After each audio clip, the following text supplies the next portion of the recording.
السلام عليكم. أكدت النيابة المغربية اليوم الأحد التهمة الموجهة لرئيس الوداد سعيد الناصري بالاتجار في المخدرات والتواصل مع تاجر معروف من مالي، بالإضافة إلى 24 آخرين.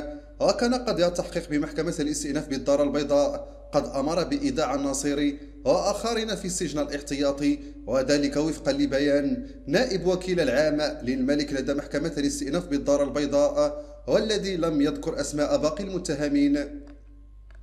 وأمر نفس القاضي الشرطة القضائية المختصة بالأمر بتكثيف التحقيقات مع المشتبهين الآخرين في القضية.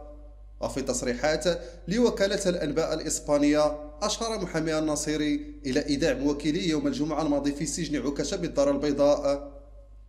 يذكر أنه بالإضافة للناصري هناك أيضا رجال شرطة وحراسة درك متورطين في القضية، كما أنهم يواجهون تهم التزوير في محاضر رسمية وعقد اتفاقات تتعلق بحيازة وترويج المخدرات وتحرير شيك مزورة، فضلا عن تبييض الأموال.